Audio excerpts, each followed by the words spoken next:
Well, good morning, everyone. And once again, welcome to another live this morning. Hope you're having a great start to your day. And we want to say hello to some dear friends here this morning. And let's see here. Who's number one? Brahim on the hit parade this morning. Mike from Norland. And Andrea, the Trinity. Wendy from Hot Springs, BC. Tina. And wow, Brahim saying 102 in Portland today. Fran, Orangeville. Keith, how are you? Marlene, good morning to you. John from Elgin, Illinois. And Rosalinda, Madeleine, Kippawa, Quebec. Georgie, Halifax, Nova Scotia. And Kevin from Oshawa. Hi, Kev. Betty Lynn from Bradford. Nancy, Gore's Landing. Chantal. Carmel. Nick from our staff. And I couldn't see it. Cheryl, how are you? And Nellie, good morning. And Arlene, nice to have you on. Crystal, good morning. And another Donna. Hi, Donna. David Ridgway. And Yvonne Petawawa, good morning. And who is that there? It gets up into my clouds, guys. I can't see it. Karen. Wendy from Markham. Catherine, Parksville, British Columbia. And can't see. Christina. Let me see if I move this a little bit. Diane. And Brahim's got coffee there. 5 cups. Dawn, how are you? Janine, how are you? Nativity, good morning. And Donna from Park Hill. Yolande, bonjour. And Sherry from Mississauga. Etta, good morning to you. And Suzanne. And Sue's in the clouds, she said. Yeah, Sue, sorry about that. Patricia from your hometown. Donna. Lots of Donnas this morning. Cher and Cheryl. I missed your birthday, Cheryl. Happy birthday. Lori. Joanne. Lindy from Medicine Hat. Victoria, good morning. Heather from Miramichi. Sandy and Sylvia. Arlene and Elaine. Oh, Arlene's saying hello to Elaine. Sylvette from Hearst. Rosalinda. I think I said hello. Colette, how are you? A couple of more, guys. Let's get going. Dale, how are you? And Linda, good morning to you. And oh, love those Lindas. Carrie from Nebraska. Jocelyn, how are you? Okay, guys. Milika.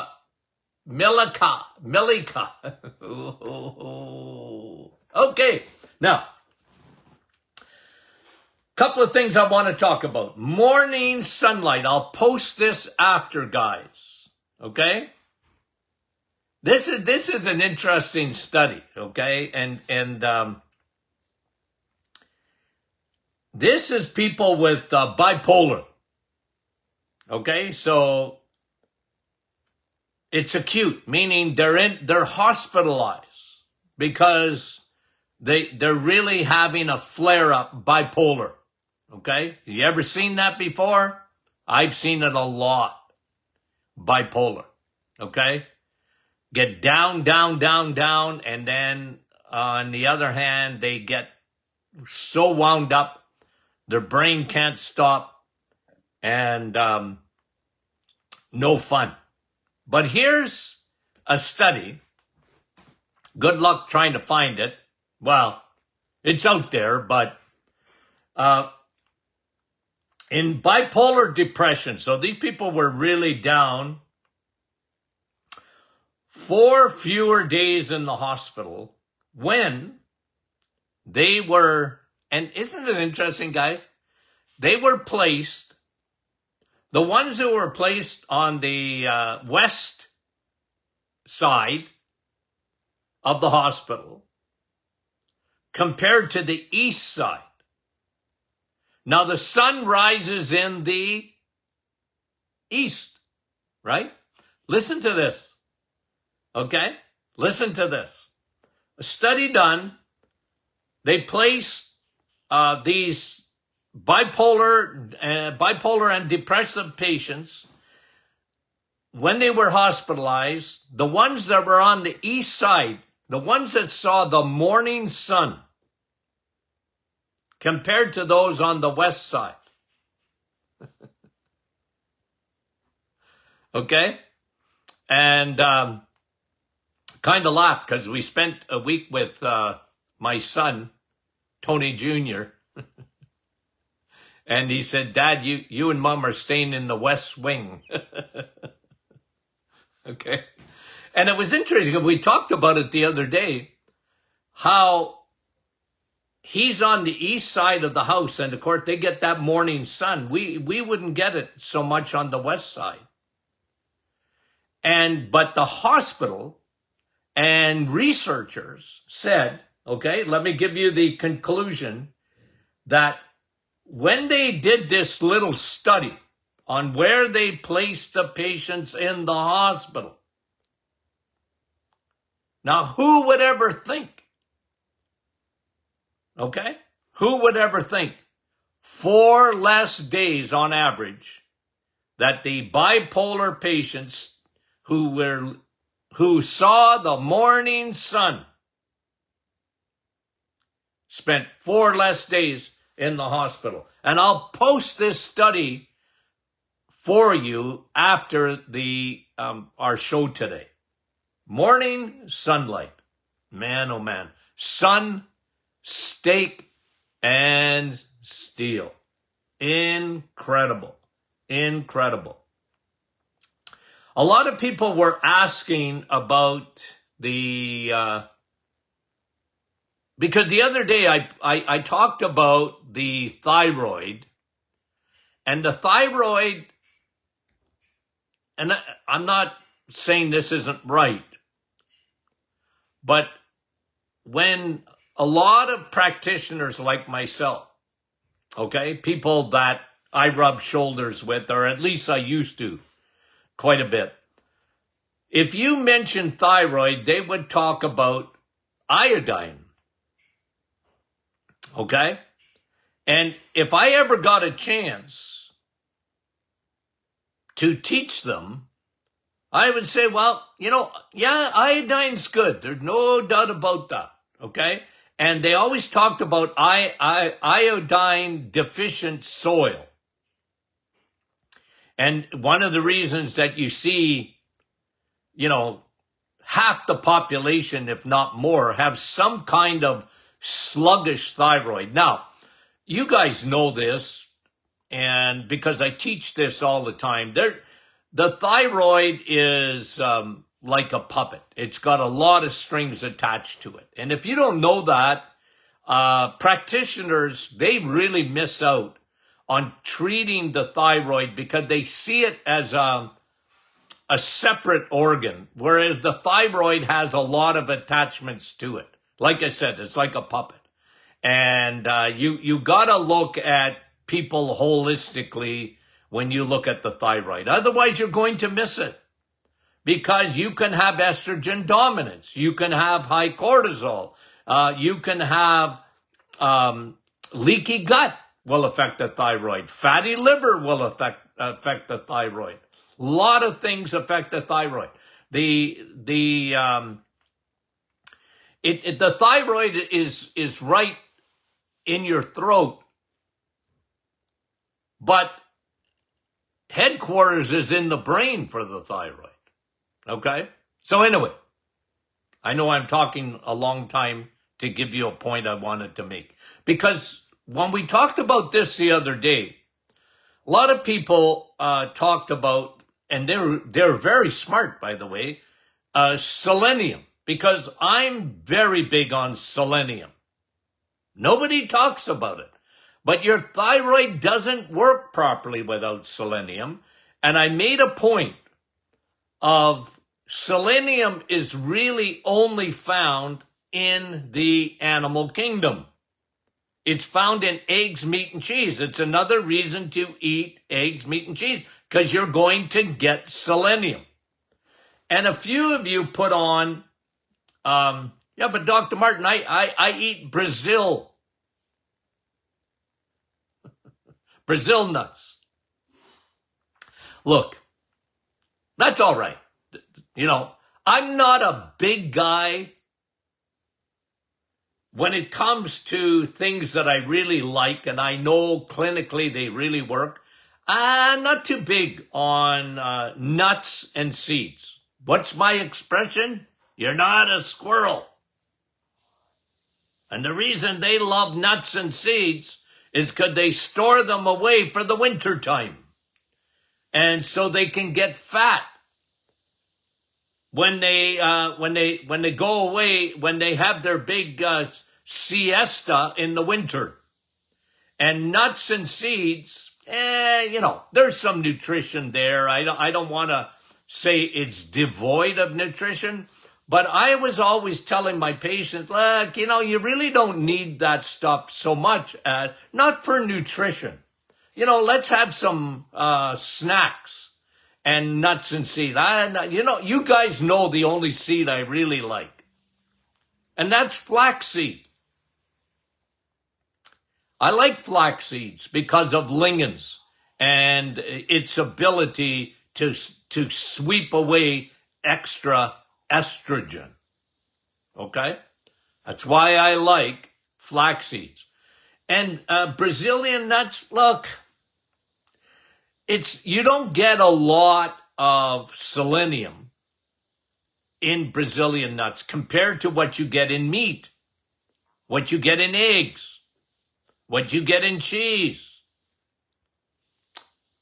But if you like them and you keep them at a small quantity, you know, I remember in our days when we had our weight loss clinic, we really, of course, you got weighed in every week.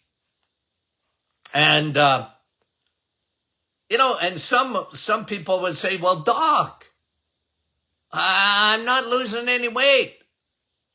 I said, well, a couple of things. Are you eating any nuts and seeds? Yeah, I have a snack. Don't eat that if you want to lose weight. Okay? Are you drinking any alcohol? Having a glass of wine at night? Yeah, don't do that if you want to lose weight. Okay? Those are some of the things that we used to tell our patients.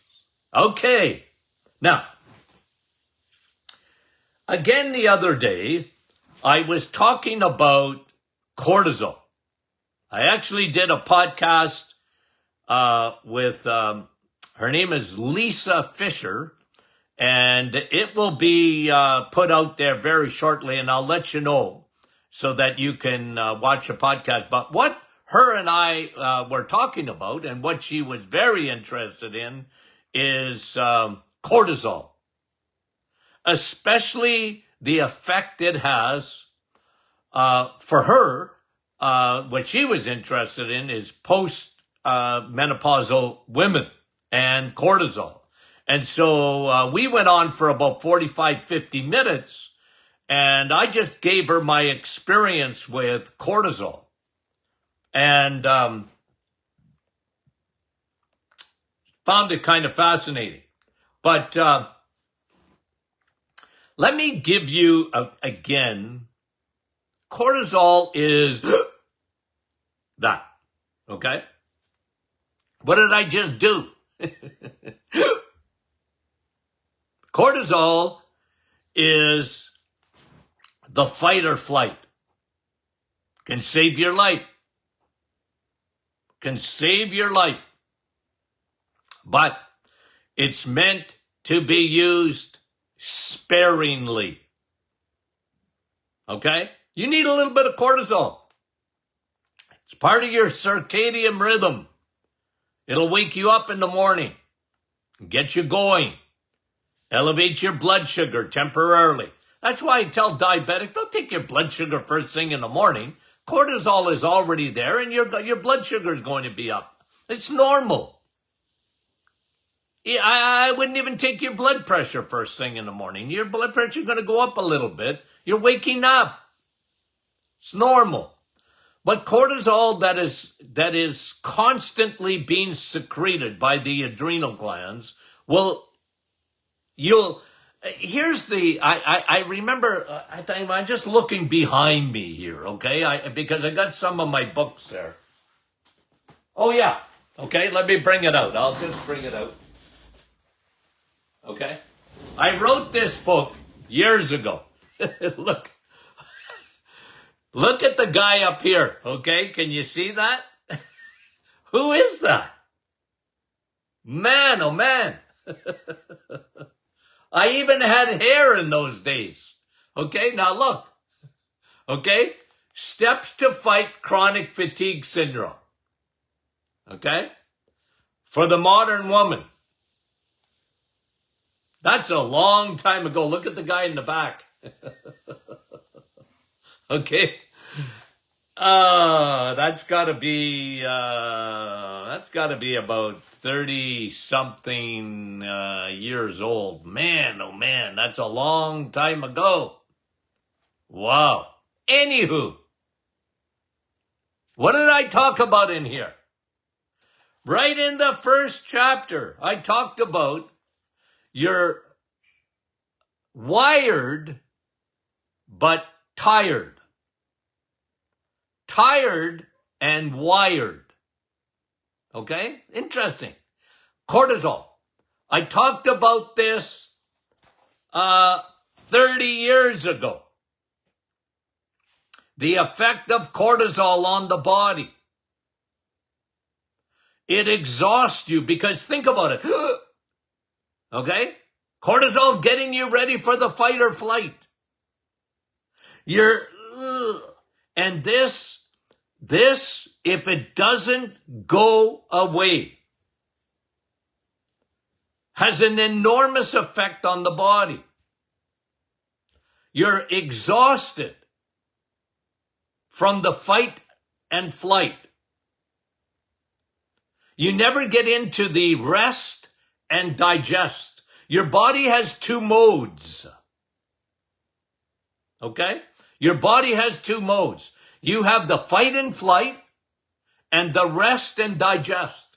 And these people, I talked about this almost 40 years ago. These people never got into the rest and digest. You're tired but wired. You don't sleep. The low-hanging fruit of cortisol, and what helps cortisol big time, is the ability to sleep. But you're tired, you're exhausted, you're not sleep, and then you don't sleep. You never get into that REM sleep. You never get into the recuperative sleep. Cortisol can become a disaster for people because it's prolonged. And here's something that I put in, okay, the book, because I have a picture of it. Okay? I'm going to just show it to you here on my little laptop. You see it? I don't know if you guys can see that properly. Maybe I'll draw it out. Okay? And the effects of excess cortisol on the body. And we'll go through a couple of them just because the first one that I put there, though, I put it around the circle, is chronic fatigue. Okay? That's this book. Chronic fatigue. And then I don't even know if I have a copy of it here. I gotta look. I do have, I don't know if I have it. I have it in probably in French, but I wrote a book after this book, okay? So this is one of my first books, Chronic Fatigue Syndrome and the Modern Woman's Curse. What I talked about in a later book, I sort of revamped this one, was energy robbers and the fatigue cure, okay? I wrote that book probably about 5 years, or maybe not quite that much longer after I wrote this book on chronic fatigue. And what I talked about there in chronic fatigue syndrome, which was like an epidemic in those days, coming out of almost nowhere and seeing all these people, especially women. Guys, I'm a history taker. I want your history. And it was mostly women.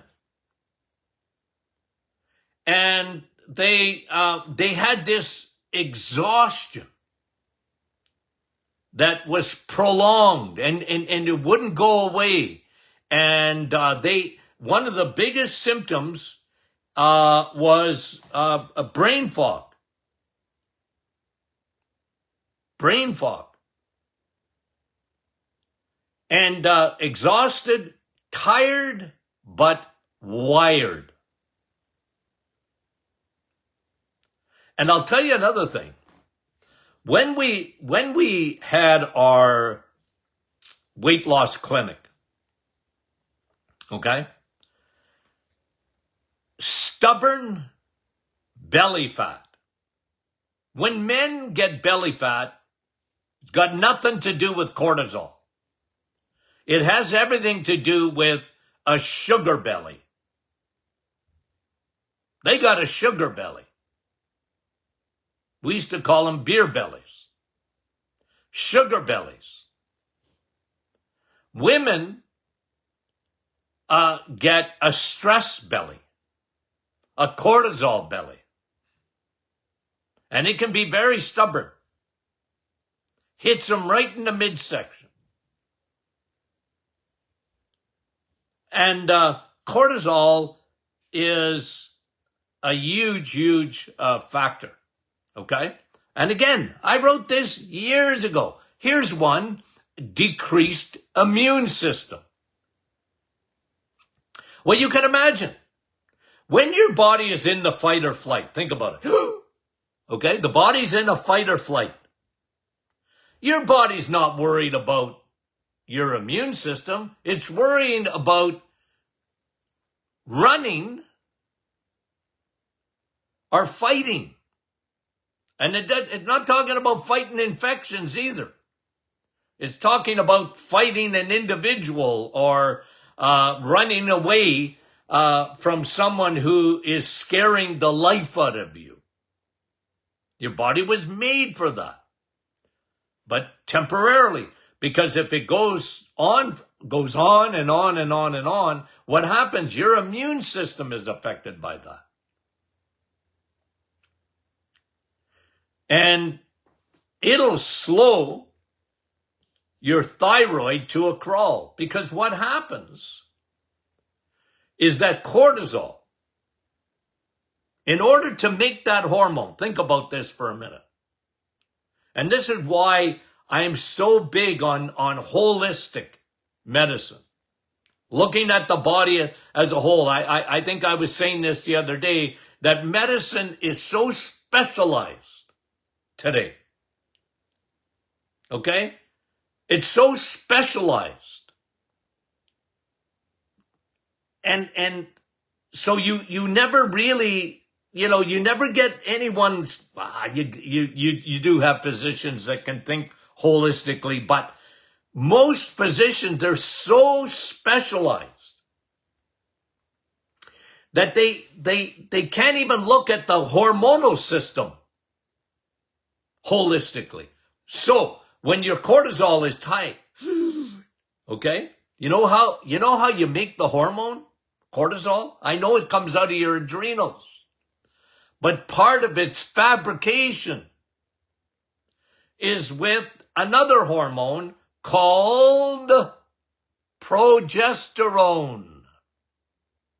So if your cortisol is high over a period of time, it robs the life out of your progesterone. What does that do? It robs progesterone. You know what happens? Your estrogen becomes dominant. Estrogen is a growth hormone. Estrogen makes you a woman. Estrogen makes a man a woman. Estrogen is a growth hormone. Why don't I like estrogen as far as therapy goes? Dr. Martin, my estrogen is going down, my doctor said. Shouldn't I be taking estrogen? Nope. Nope. I understand why they want to do it. I understand that. But I never liked estrogen. Why? Because estrogen is a growth hormone. Estrogen makes cancer grow. It's one of the reasons we see so much. We haven't won the war at all when it comes to breast cancer. Breast cancer is worse today than ever. And men, prostate cancer is worse than ever because prostate cancer is too much estrogen in a man. What's a man's dominating hormone? Testosterone. So men today, it starts right at the age of around 20. Do you know when they measure testosterone in men? Compared to what they used to see 20, 30 years ago, testosterone in men has gone like this. It's sunk like the Titanic in men. It's way up. In women, women have more testosterone than their husbands. And men have more estrogen than their wives. But estrogen, if it's dominant, and again, yes, of course, you're perimenopausal. Yes, of course, you're menopausal. Your estrogen is coming down. But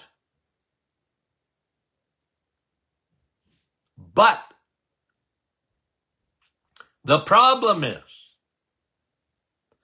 estrogen is still higher than your progesterone. That's not good. They need to be equal. Progesterone, pro-baby hormone. Even men have a little bit of progesterone. Okay? But women, it's so important when it comes to balance. I argue till I'm blue in the face about not taking estrogen. And then we have another factor, of course, xenoestrogens. And those are chemicals that look like estrogen. They're xenoestrogens. They're in everything. Anything that's, in the last 50 years or whatever, plastics and air fresheners and air sprays, and go in your kitchen. And most people don't use natural products in the kitchen to clean and to this and the fresheners and then everything is chemicals. And they create xenoestrogens. No wonder we have so much estrogen in the world today.